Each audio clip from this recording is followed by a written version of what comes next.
Vidas de película, hoy José Martínez Suárez. Nunca el título del programa estuvo tan bien pensado como en su historia. Yo creo que todos los que estamos en cine y tenemos un poco de años hemos vivido una vida de película. Claro, pero en su caso, y vamos a una escena de su infancia, en Villa Sañás, en la provincia de Santa Fe, el cine Dante, sabe de qué estoy hablando, y una película del cine mudo, entre los platos del día, que a usted le marcó y creó un vínculo mágico con el cine. Es la película que recuerdo como la primera que he visto, a pesar que es posible que haya visto otras. Pero la que recuerdo el título y el argumento que se desarrollaba era esa, entre los platos del día. Siempre la recuerdo.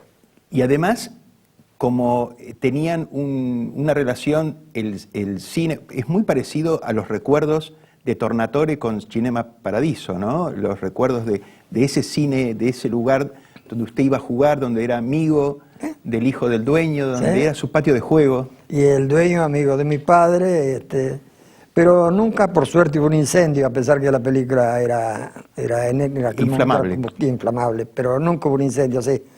Bueno, el cine en aquel momento era la atracción popular. Don Humberto no tenía que decir vamos a pasar tal película. La gente sabía que el domingo a las 5 de la tarde iba al cine.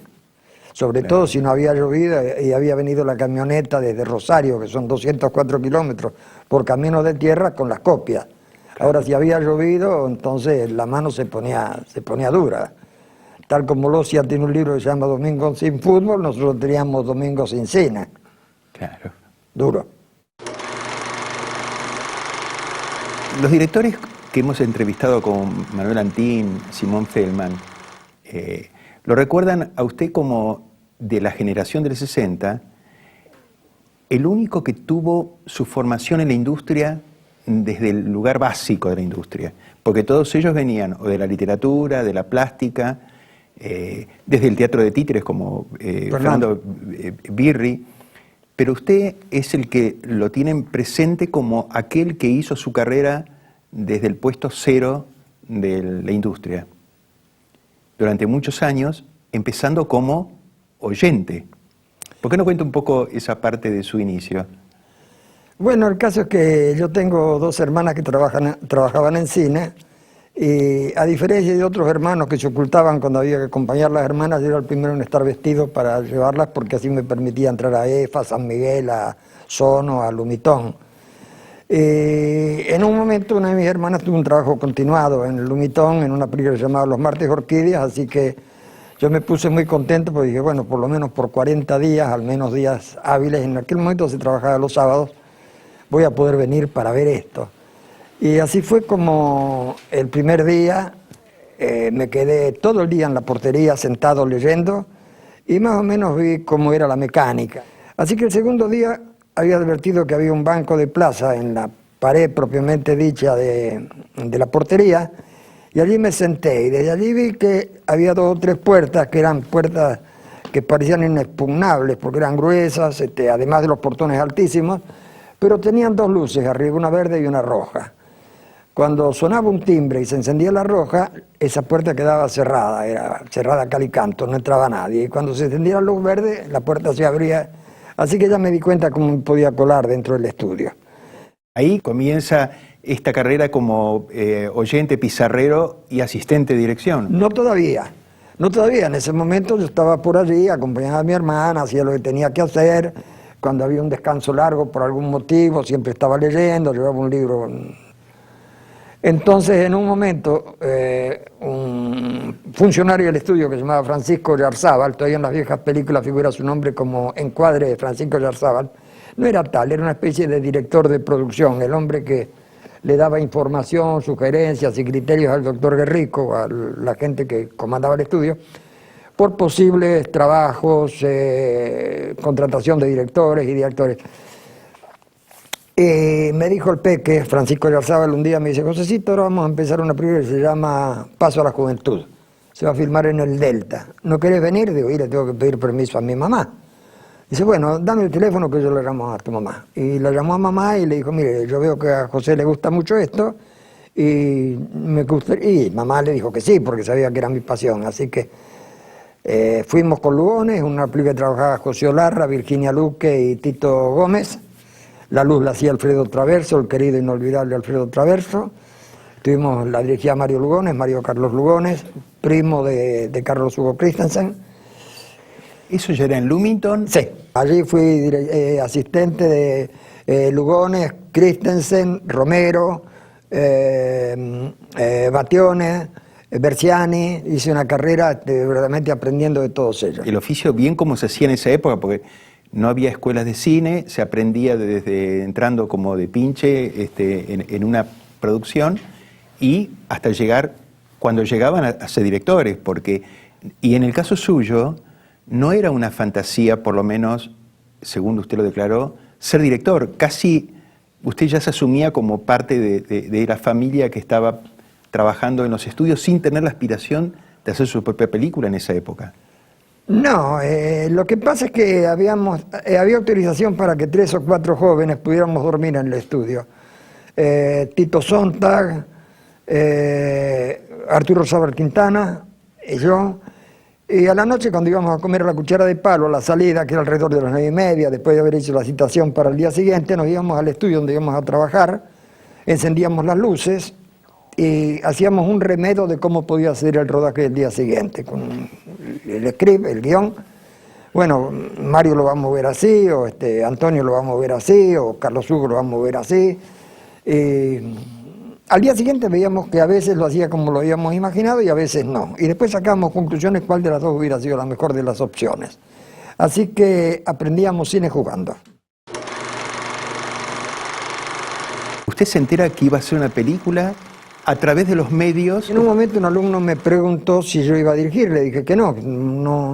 Me dijo, sin embargo, en la prensa de hoy hay una gacetilla, habrá dicho una noticia, ¿no? Gacetilla es una palabra más específica de gente de cine, que usted va a dirigir. Y yo me sentí molesto porque a veces eran gacetillas que no eran verídicas, que se hacían con el solo fin de poder conseguir algún inversionista, algún productor con dinero, y decirle, miren, en el diario salió esta noticia relacionada, ya la película la tenemos empezada, pero no, era cierto.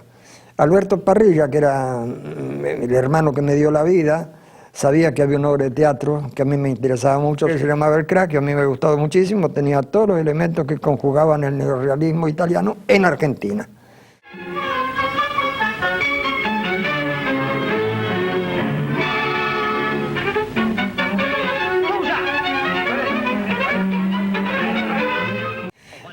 Una especie de transporte de aquellas grandes películas italianas del neorrealismo que transcurrían en Argentina y en ambiente de fútbol.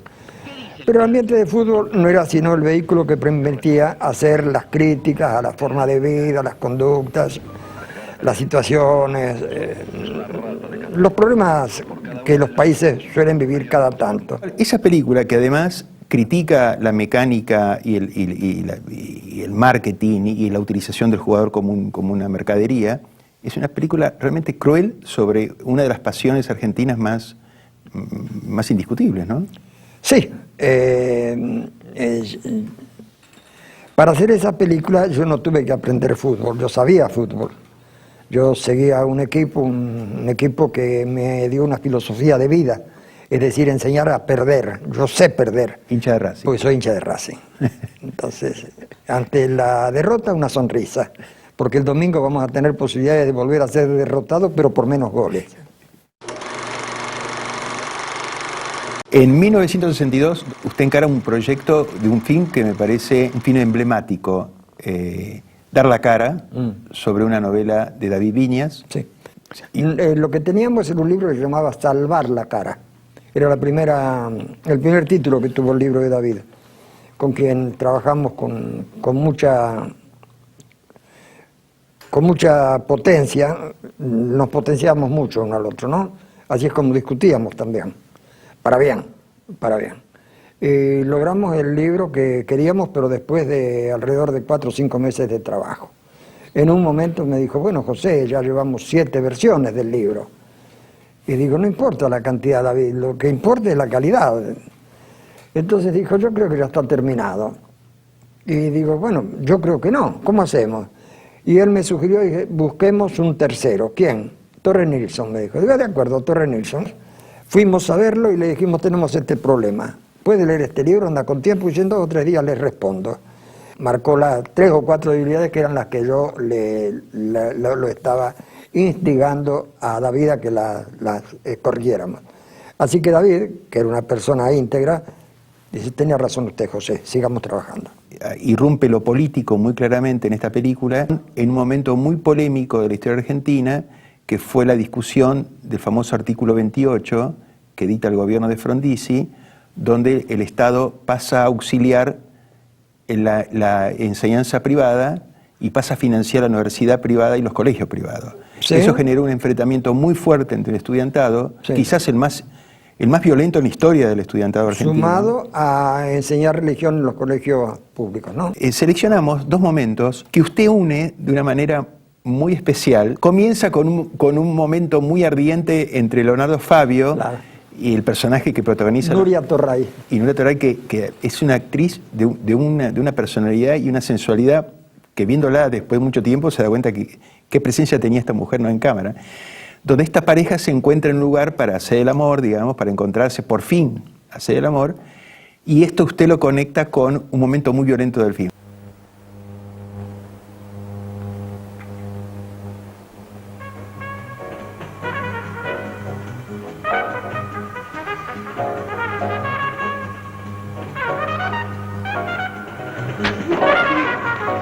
¡Comunista! ¡Soy comunista! ¡Pobre vos! ¿Dónde venís?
En esta película hay una secuencia de la carrera que me parece que tiene una puesta de cámara y un montaje que hizo Ripoll, que me gustaría ver que cuente un poquito cómo fue rodar esa carrera, que realmente es un prodigio desde el punto de vista de la cámara, ¿no?, y del montaje. Estábamos sin dinero, por lo tanto teníamos muy pocos elementos técnicos. Como siempre, a mí me agrada filmar sin dinero porque acucia mi ingenio y el de los colaboradores, que lo sé elegir también. Es uno de los méritos que tengo, saber elegir. No, yo no elijo al mejor técnico, elijo a la mejor persona, que sea buen técnico. Sé que ese hombre, mi amigo, se va a poner la camiseta de la película y va a dar todo lo que pueda y un poquito más encima. Entonces acá Antonio, que nos hizo el montaje, hizo un trabajo verdaderamente tan detallado, tan delicado, tan preciso, que aún ahora, cuando han pasado ya 50 años, ¿no? En estos momentos van a pasar 50 años. Cuando veo las secuencias de las carreras de bicicleta, una vez la vi en el Shah, y cuando salí agarré un teléfono, me encontré por ahí, todavía no existían los celulares, llamé a casa de Antonio y le digo, Antonio, acabo de ver dar la cara. Ah, ¿la viste dónde? Me habías dicho íbamos juntos. ¿Y qué me querés decir? Digo, mira, te quiero decir que verdaderamente las secuencias de montaje que hiciste para la carrera de bicicleta son de un maestro. Y él me dijo una cosa que es un poco, no lo tomé como vanidoso, pero lo debo decir. Me dijo, sí, pero vos me diste material para que yo hiciera ese montaje. Yo le voy a recordar una carta que usted recibe, después vamos a decir quién es el autor. Me gustó la soltura con que sabes rodar una carrera ciclista, con que diriges actores, cómo los mueves en un decorado, cómo los aprovechas, cómo utilizas las luces y sobre todo, cómo mide los planos. Creo que eres un autor cinematográfico con un mundo propio, con ideas propias. Gracias a tu película, yo conozco una generación de gente de tu país. ¿Firmado?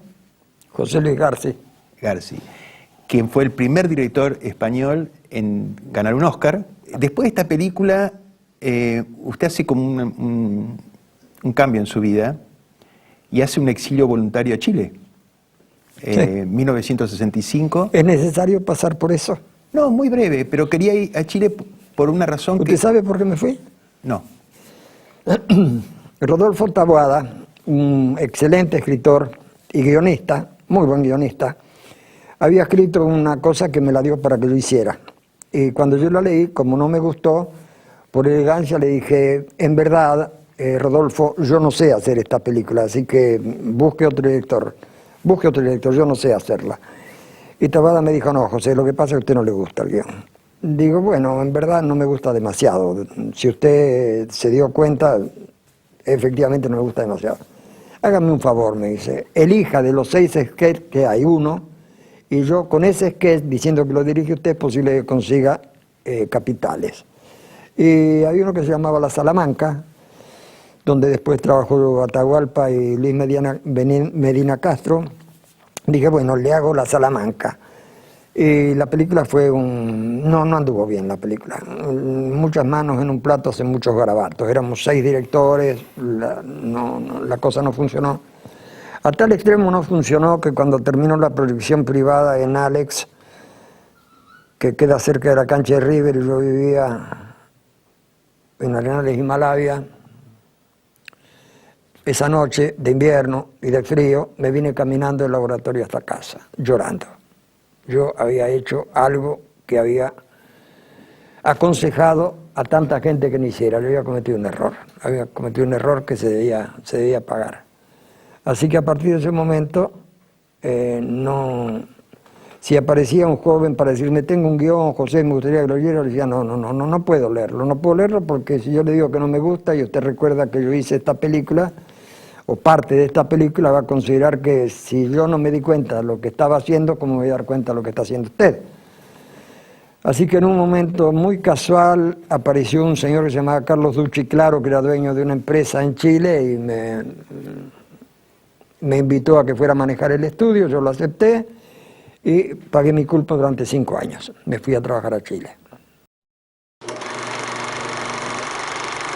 Pasan 5 años hasta que en 1974 encara otro proyecto ya para volver a retomar un poco la línea de su cine, Los Chantas, ¿no? Sí, porque después cuando me fui 5 años de Argentina, cuando volví, en un momento aparece Haroldi, el flaco, el querido amigo, me dice, José, tengo un problema, me están rechazando este guión que a mí me gusta mucho, decime por favor si me lo están rechazando bien.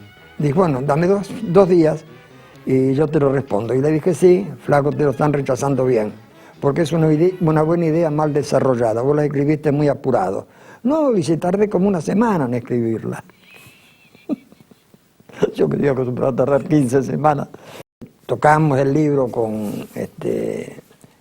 Augusto Giustosi, que en televisión firmaba con el nombre de Hughes, e hicimos una película que se llamaba Los Chantas, una película que anduvo muy bien de público, tuvo 7 semanas en sala de estreno, y es fácil recordar la cantidad de espectadores que tuvo en esas 7 semanas, porque fueron 222.222. Y filma en el 76, durante ya la dictadura militar, Los muchachos de antes no usaban arsénico, donde los personajes desaparecían. Sí.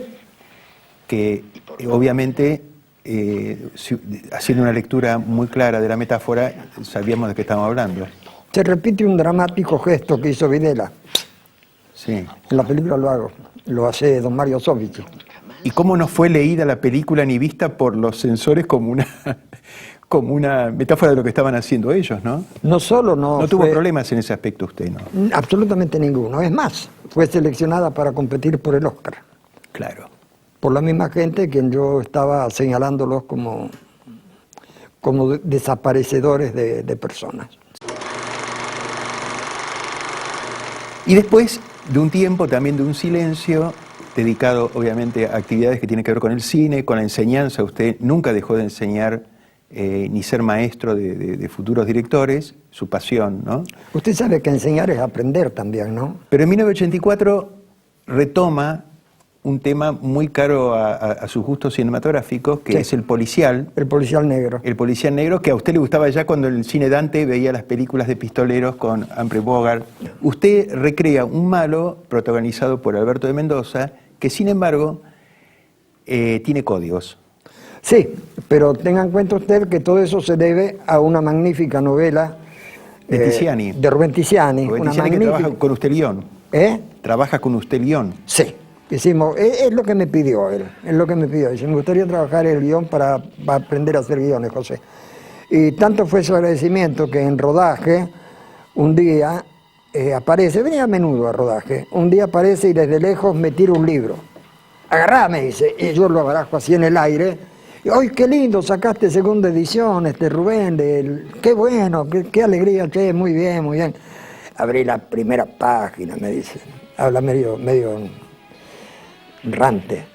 Y abro la primera página, impreso, decía José Martínez Suárez, que me enseñó otra forma de contar esta historia. Qué bien. Mayor elogio de un autor. José, la última pregunta. ¿Qué película le gustaría hacer si pudiera emprender un proyecto? De dioses, hombrecitos y policías, de Humberto Costantini.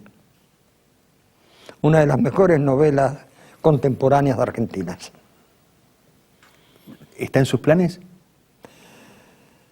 Yo me he sentido, alguien me dice, ¿no filmas más? Digo, mira, el mes pasado hice 2 cortos, que los dirigió un alumno, pero yo estuve al lado de él, y el mes anterior hice 4, y el otro mes hice 1, así que yo me siento filmando mientras tenía los alumnos. Ahora estoy haciendo un festival donde 25 horas por día me resultan poco para atenderlo como se merece. Así que como creo no creo en la edad, sino creo en la capacidad, algún día voy a hacer de dioses, hombrecitos y policías. Bueno, muchas gracias. Muchas gracias. José. Hasta la próxima.